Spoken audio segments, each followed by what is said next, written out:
జీవిత బీమా, life insurance third యూనిట్‌లో ఉన్నామండి. థర్డ్ యూనిట్‌లో క్లెయిమ్ సెటిల్మెంట్‌కు సంబంధించి ఐఆర్‌డీఏ మార్గదర్శకాలు అనే టాపిక్ మీద డిస్కస్ చేసుకుంటున్నాం. సో, క్లెయిమ్ సెటిల్మెంట్‌కు సంబంధించి బీమా కంపెనీ పాలసీదారుడికి క్లెయిమ్ చేసే సందర్భంలో పాలసీదారుని ఉద్దేశించి ఐఆర్‌డీఏ కొన్ని మార్గదర్శకాలను బీమా కంపెనీకి జారీ చేయడం జరిగింది. సో, జీవిత బీమా ప్రకారం 2002 నాటికి ఐఆర్‌డీఏ పాలసీదారుడి యొక్క ప్రయోజనాలు, సంరక్షణ నియమాలను తెలియజేయడం జరిగింది. ఆ విధంగా చూస్తే సబ్ రెగ్యులేషన్ 4లో పేర్కొన్న కారణాలు మినహా మిగతా ఏ కారణాల వలన అయినా కూడా క్లెయిమ్ ఇవ్వడంలో కావాలని గనక బీమా కంపెనీ క్లెయిమ్ ప్రాసెస్ విషయంలో ఆలస్యం చేసినట్లయితే ఆ ప్రకారం బీమా కంపెనీ క్లెయిమ్ మొత్తంపై ఆ ఎకానమిక్ ఇయర్, ఆ ఆర్థిక సంవత్సరంలో అమలులో ఉన్న బ్యాంకు వడ్డీ రేట్ల కంటే 2% ఎక్కువ అపరాధ వడ్డీ కింద చెల్లించాలి. అంటే 2% ఎక్కువ వడ్డీ అనేది వేసి బ్యాంకులో అప్పుడు అమల్లో ఉన్న ఆ ఆర్థిక సంవత్సరం అమల్లో ఉన్న బ్యాంకు వడ్డీ రేట్ల కంటే 2% ఎక్కువ వడ్డీని యాడ్ చేసి క్లెయిమ్ అనేది పాలసీదారుడికి బీమా కంపెనీ ఆలస్యం చేసినట్లయితే చెల్లింపు సందర్భాల్లో అప్పుడు ఈ విధంగా క్లెయిమ్ అనేది చెల్లించాల్సి ఉంటుంది. సో, అదేవిధంగా నెక్స్ట్ టాపిక్ మోసపూరితమైన క్లెయిమ్స్‌ని గురించి వివరించండి. ఇక్కడ అసమంజసమైన ఆర్థిక లబ్ధి కోసం బీమాను ఉపయోగించుకునే ఉద్దేశపూర్వకమైన చర్యను మోసపూరితమైన బీమా క్లెయిమ్‌గా చెప్పవచ్చు. ఏదైతే అసమంజసమైన కారణం లేని ఆర్థిక లబ్ధి కోసం పాలసీ చేసి ఇలాంటి బీమాను ఉపయోగించుకునే ఉద్దేశం గనక ఉంటే అప్పుడు క్లెయిమ్ తీసుకునే సందర్భాన్ని మోసపూరితమైన క్లెయిమ్ అని బీమా కంపెనీ పరిగణిస్తుంది. సో, ఇలా చూస్తే గడువు తీరిన క్లెయిమ్‌ను చేసేటప్పుడు జీవిత బీమా సంస్థ చాలా జాగ్రత్తలు తీసుకోవాలి. కొన్నిసార్లు ఒరిజినల్ పాలసీ రిపోర్టు పోయినట్లు రిపోర్టు చేస్తారు బీమా కంపెనీకి. అప్పుడు బీమా కంపెనీ మోసానికి తావు లేకుండా చాలా జాగ్రత్తలు తీసుకోవాల్సి ఉంటుంది. చాలా ఎక్కువ విషయాలను ధృవీకరించాల్సి ఉంటుంది. అన్ని విషయాలు కనుక్కోవాలి. ఉదాహరణకు రుణం కోసం ఆ పాలసీని ఎక్కడైనా వాళ్ళు తాకట్టు పెట్టి పాలసీ పోయిందని చెప్పచ్చు. సో, అది కూడా బీమా కంపెనీ నిర్ధారణ చేసుకోవాలి. పాలసీ పోవడం అనేది వాస్తవ విషయం అయితే, నిజమే అయితే ఇండిమ్నిటీ ఆధారంగా దినపత్రికల్లో ప్రకటన ఇవ్వడం క్లెయిమ్ సెటిల్ చేయొచ్చు. సో, అదేవిధంగా ఈ ఇండిమ్నిటీ అనేది స్టేట్మెంట్ రూపంలో ఉండాలి. ఒరిజినల్ డాక్యుమెంట్ పాలసీ గనక వెలుగులోకొస్తే ఆ వ్యక్తి దానికి సంబంధించిన యాజమాన్యపు హక్కులు ఉన్నట్లు ఆధారాలు ఉంటే బీమా కంపెనీ ద్వారా చెల్లించిన క్లెయిమ్ మొత్తాన్ని బీమా కంపెనీకి తిరిగి అని క్లెయిమ్దారుడు వ్రాతపూర్వకంగా ఈ స్టేట్మెంట్‌లో అంగీకరించాలి. అంటే ఈ ఇండిమ్నిటీ స్టేట్మెంట్ అనేది స్టేట్మెంట్ రూపంలో ఉంటుంది. ఈ ఇండిమ్నిటీ అనేది ఒరిజినల్ డాక్యుమెంట్ గనక తిరిగి కనిపిస్తే గనక ఆ వ్యక్తి గనక వస్తే అప్పుడు ఆ వ్యక్తికి తిరిగి పాలసీకి సంబంధించి క్లెయిమ్ చెల్లిస్తానని బీమా కంపెనీ తిరిగి అతనికి రాతపూర్వకంగా స్టేట్మెంట్ అనేది ఇవ్వాల్సి ఉంటుంది.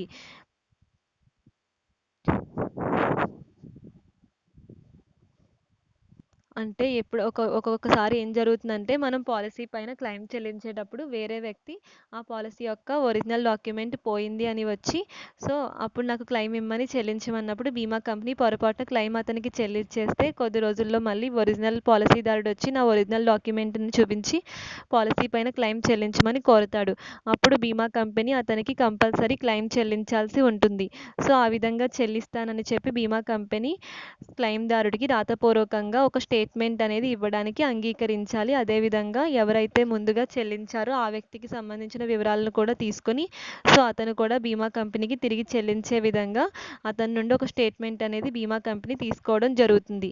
ఈ విధంగా చూస్తే ఇలాంటివి జరుగుతాయి కాబట్టి మోసపూరితమైన క్లెయిమ్స్‌కి తావు ఉంటుందని, అందుకని క్లెయిమ్ చెల్లించేటప్పుడు చాలా జాగ్రత్తలు తీసుకోవాలి. అయితే మోసపూరితమైన క్లెయిమ్‌ల పర్యవసానాలు లేదా ఫలితాలు. దీని నుండి చాలా పర్యవసానాలనేవి జరుగుతాయి. అయితే ఒకవేళ మోసాన్ని గుర్తించలేక బీమా సంస్థ మోసపూరిత క్లెయిమ్ చేసినట్లయితే దాని యొక్క ప్రభావం ప్రత్యక్షంగా బీమా కంపెనీ, బీమా చేసిన వ్యక్తి మరియు మోసపూరితమైన క్లెయిమ్దారుడిపై ఉంటుంది. ఒకవేళ బీమా కంపెనీ మోసాన్ని గుర్తించలేక మోసపూరిత క్లెయిమ్ అనేది చేసినట్లయితే దాని ప్రభావం బీమా కంపెనీపై పడుతుంది కనుక చాలా జాగ్రత్తలు తీసుకోవాలి. అదేవిధంగా మోసం కారణంగా బీమా కంపెనీపై ఉండే పరిణామాలు. బీమా కంపెనీలు మోసాలు గుర్తించడం, నిరోధించడం అనే విషయాన్ని కఠినంగా తీసుకోనట్లయితే అది కంపెనీ యొక్క లాభాలపై ప్రభావం చూపుతుంది. ఖర్చులు కూడా పెరుగుతాయి. క్లెయిమ్ ఖర్చులు, ఇతర పాలసీలపై ప్రీమియం ప్రభావం ఎక్కువ అవుతుంది. సో తద్వారా సంస్థకు మార్కెట్లో పోటీ గల సామర్థ్యం కూడా తగ్గిపోతుంది. అందుకని క్లెయిమ్ చెల్లించేటప్పుడు మోసం జరగకుండా చాలా జాగ్రత్తలు తీసుకోవాలి. అదేవిధంగా బీమా చేసిన వ్యక్తులపై మోసం యొక్క పర్యవసానం. ఎవరైతే బీమా చేస్తారో మోసపూరితమైన క్లెయిమ్ చేసి వారి కారణంగా ప్రతి ఒక్కరూ చెల్లించే ప్రీమియం ధరలు పెరుగుతాయి. సో ఇతర వ్యక్తులపై పడుతుంది. బీమా చేసే వ్యక్తులు పోల్కి గణనీయంగా ప్రీమియంలు అందించే విధంగా చూడాల్సిన బీమా కంపెనీ సామర్థ్యం కూడా దెబ్బతింటుంది. సో ఒకళ్ళు చేసిన మోసం వల్ల కంపెనీలో వేరే వాళ్ళ మీద ఆ యొక్క ఎఫెక్ట్ అనేది పడుతుంది. కాబట్టి ఇలాంటి మోసపూరితమైన క్లెయిమ్లు రిపీట్ అవ్వకుండా బీమా కంపెనీ జాగ్రత్తలు తీసుకోవాలి. అదేవిధంగా మోసపూరితమైన క్లెయిమ్దారుడిపై మోసం యొక్క పర్యవసానాలు. మోసపూరితమైన క్లెయిమ్ ద్వారా ఇక్కడ డిమాండ్ చేసే వ్యక్తులపై అని పడింది. అది రాంగు. బీమా చేసే వ్యక్తులపై మోసం యొక్క పర్యవసానం. సో అదేవిధంగా నెక్స్ట్ వన్, మోసపూరితమైన క్లెయిమ్దారుడిపై మోసం యొక్క పర్యవసానాలు.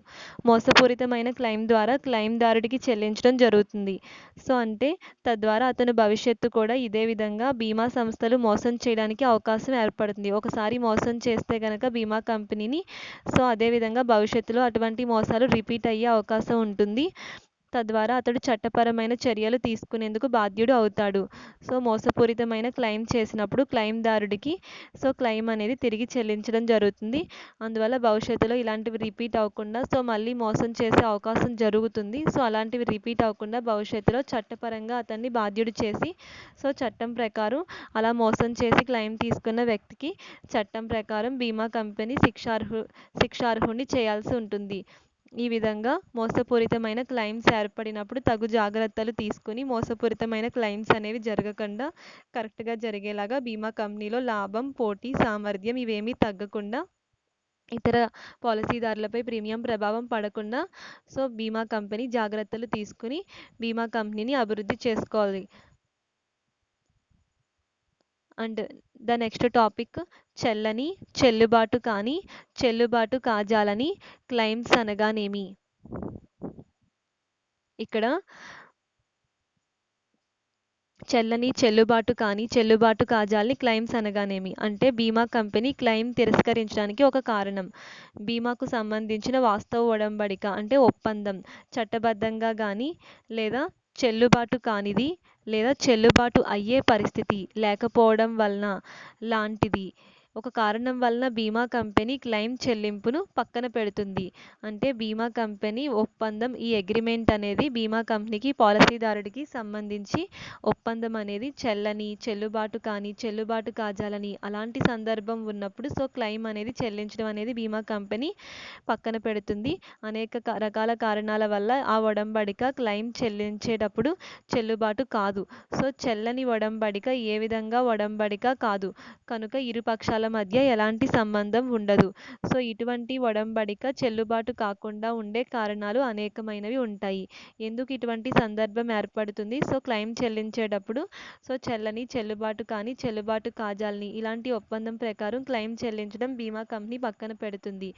వాటికి గల కారణాలు అందులో తప్పు, చట్టబద్ధం కాని లేదా న్యాయబద్ధం కాని పరిస్థితులు, అదేవిధంగా బీమా అభిలాష లోపించడం, నమ్మకాన్ని ఉల్లంఘించడం, వారంటీని ఉల్లంఘించడం అంటే తప్పు. ఒకవేళ ప్రధాన లోపం ఒడంబడిక యొక్క మూలంలో ఉంటే పరస్పరం అవగాహన లేకపోవడం, ఎలాంటి చట్టబద్ధమైన ఒడంబడిక ఉండదు.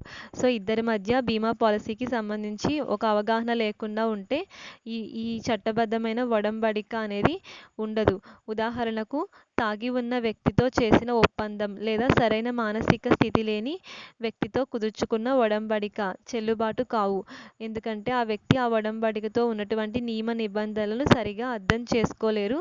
అందువల్ల పరస్పర అవగాహన, ఇరువురికి లేని అవగాహన, అలాంటి పాలసీలు చెల్లవు. చెల్లుబాటు కాని, చెల్లుబాటు కాజాలని కిందకి వస్తాయి.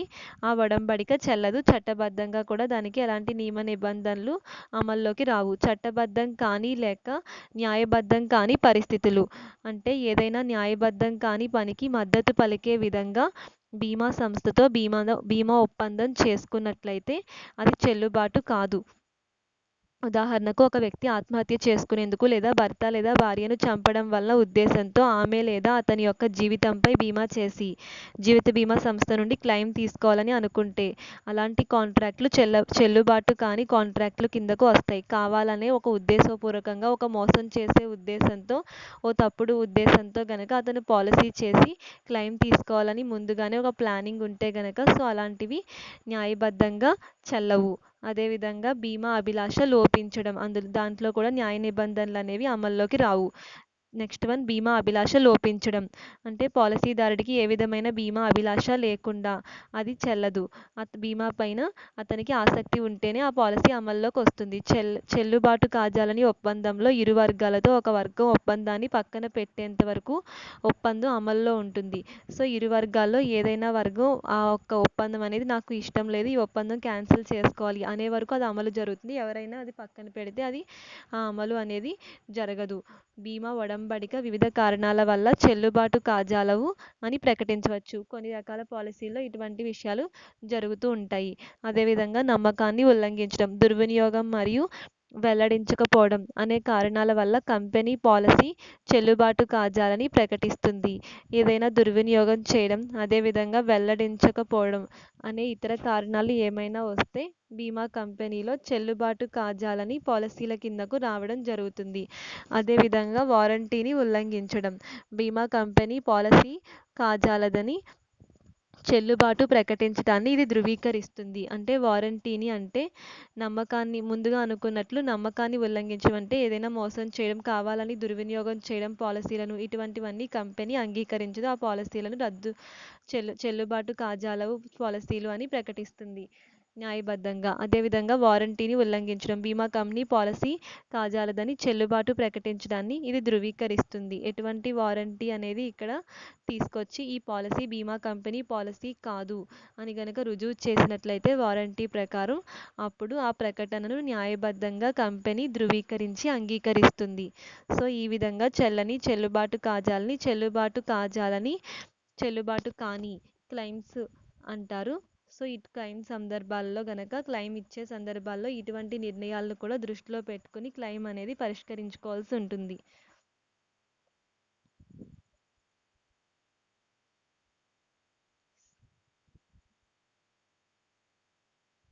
సో అదేవిధంగా ద నెక్స్ట్ టాపిక్ బీమా అభిలాష అంటే ఏమిటి, దాని ప్రాముఖ్యత మరియు బీమా అభిలాష పరిస్థితులను వివరించండి. దీని ముందు మనం బీమాకి సంబంధించి చెల్లుబాటు కాజాలని చెల్లుబాటు కాని టాపిక్ను డిస్కస్ చేసుకున్నాం. అదేవిధంగా ప్రీమియం ధర గురించి డిస్కస్ చేసుకోవడం జరిగింది, లోడింగ్ గురించి డిస్కస్ చేసుకోవడం జరిగింది, మోసపూరిత క్లెయిమ్లను డిస్కస్ చేసుకున్నాం. ఈ విధంగా చాలా తగు జాగ్రత్తలను ఎన్నో విషయాల్లో బీమా కంపెనీ ఫాలో అవ్వాల్సి ఉంటుందని తెలుసుకోవడం జరిగింది. ప్రీమియం విషయంలో, ప్రీమియం ధర నిర్ణయం, క్లెయిమ్ విషయంలో అవనివ్వండి, పాలసీదారుడికి సంబంధించి IRDA ఇచ్చిన మార్గదర్శక సూత్రాలు, సో ఎన్నో విషయాలు అనేవి ఫాలో అవ్వడం జరిగింది. సో ఇవన్నిటిని ఇందులో ముఖ్యమైన పాత్రగా తీసుకుని బీమా అభిలాష గురించి వివరించడం జరుగుతుంది.